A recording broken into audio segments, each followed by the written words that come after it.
Most people, when they try to name the exact moment their life changed, point to the wrong one. They point to the argument that ended the relationship, the day they got the diagnosis, the morning they finally said the thing they'd been holding back for years, the conversation where everything came out at once. These are the events that organize the story afterward, the reference points the mind reaches for when it's asked to explain where the shift actually happened.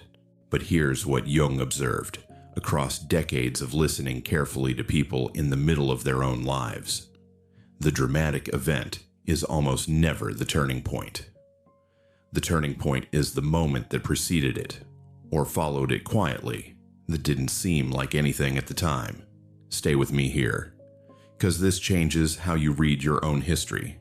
Jung spent years trying to locate what he eventually called the emergence of the self, the deeper organizing principle of the psyche, distinct from the ego, that begins to assert itself at certain specific moments in a person's development.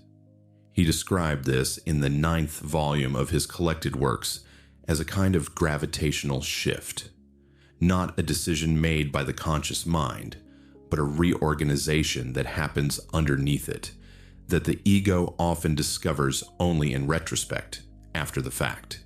What he found consistently was that this reorganization announces itself in ways the person almost never recognizes in real time, not as breakthrough, not as clarity, not as the feeling you'd expect from something that changes everything, as something quieter and in a way more disorienting, a small change in what you're willing to tolerate, without quite knowing why.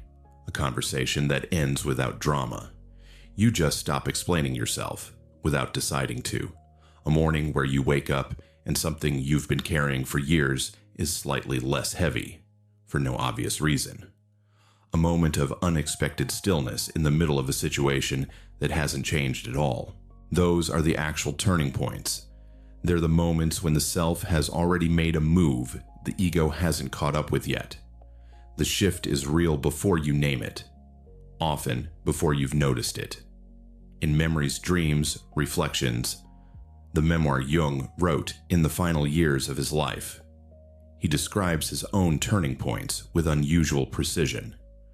And what strikes me every time I go back to that book is how anticlimactic they sound when you read them directly. The break with Freud is remembered as the great crisis of Jung's life. His professional standing collapsed. His sense of intellectual direction came apart. By most accounts, it should have been the turning point. But Jung doesn't describe the crisis itself as the moment. He describes a specific afternoon, sometime after the break, when he was sitting alone in his house and asked himself a question he had never quite allowed himself before. What is my myth? Not. What should I do next? Not. How do I rebuild? Just that what is the story I'm actually living inside? What is the larger narrative my life belongs to that I haven't been willing to look at directly? He writes that the question was itself the beginning of the answer. He didn't know it at the time. He understood it years later, looking back. The question, not the crisis, was the moment. The crisis was the context that made the question possible. The moment was much smaller and much quieter, and he almost walked past it. There's a term in classical Greek that appears in the Jungian literature, kairos, as opposed to chronos, ordinary sequential time one moment after another. Kairos is the charged moment, the moment that is qualitatively different from what surrounds it, the moment when something can happen that couldn't have happened at any other point. Jungian analysts have written about how synchronicity, those meaningful coincidences Jung spent years studying and defending as a legitimate phenomenon, tends to cluster around these threshold moments, not before them in a way you could predict, at or near them, in a way that's almost always recognized in retrospect.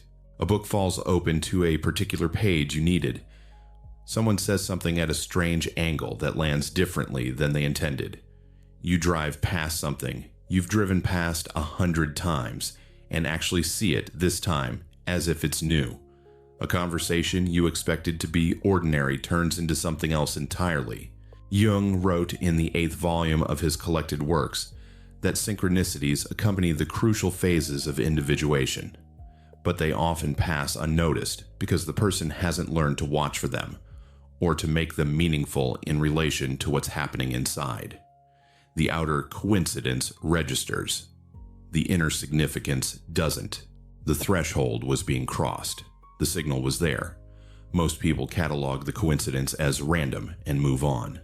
The moment passes without being consciously received. The change happens anyway, but without the integration that recognition would have allowed.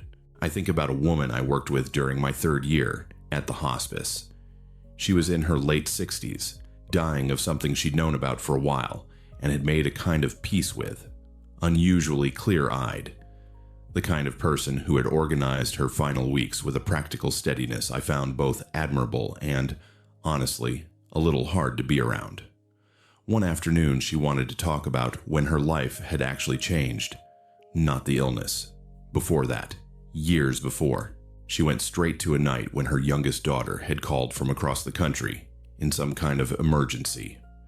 Financial trouble, I think, though I don't remember the details. She had helped. She'd solved it, the way she'd always solved things. And the following night, lying awake after the relief had faded, she had a thought she'd never let herself think before. She said it to me almost as an aside, like she was mentioning something obvious. I wonder when I started believing that fixing things was the same as being loved. That was it. She didn't do anything with it right away. She fell asleep.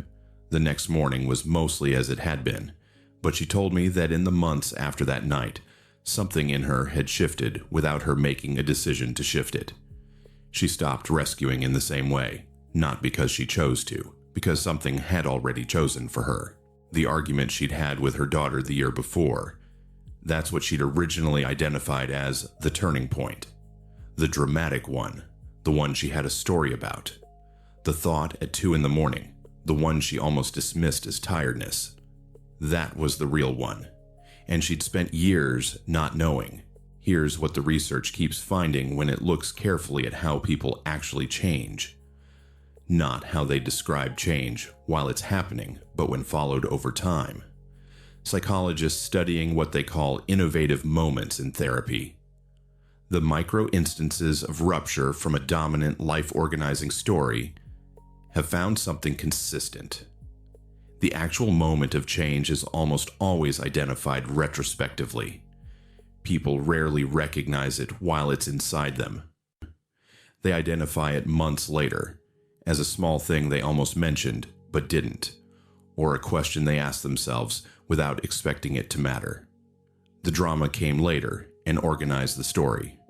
The turning point was smaller and quieter, and usually forgotten by morning. Jung believed, and he wrote about this in The Practice of Psychotherapy, that the most significant moment in any person's development is not the confrontation with the crisis. It's the moment when the person stops asking the ego's question and starts asking the self's question. The ego asks, "What do I do? How do I fix this? How do I manage this, survive this, get through this in one piece?" The self asks, "What is this actually asking of me?" The two questions sound similar. They produce entirely different responses. The ego's question stays inside the problem. It manages, contains, redirects. The self's question creates a small opening, a gap between you and the situation where something genuinely new can enter. That gap is the moment. It doesn't arrive as a turning point. It arrives as a question you let yourself think, or a stillness that doesn't quite fit the circumstances, or a thought at 2 a.m. that you almost walked past. I'm not going to tell you there's a method for finding yours. I don't think that's quite how it works. But I'll tell you this. If you've been in a period where the usual structures aren't holding the way they used to, where the answers that used to work have stopped working, where you've been asking questions you weren't asking a year ago, there's a reasonable chance the moment has already happened. Not the crisis you can point to, something smaller. A thought you let yourself think for the first time. a limit you held without explaining why. A morning where something felt, briefly and without obvious reason, like it finally belonged to you. Jung would say the self doesn't wait for your permission. It moves when the conditions are ready. It announces itself so quietly that the majority of people don't recognize it until they're already on the other side, looking back at a Tuesday they've half forgotten. The moment you've been waiting for may not be ahead of you. It may already be behind you, doing its work quietly and right on schedule, whether you noticed it or not.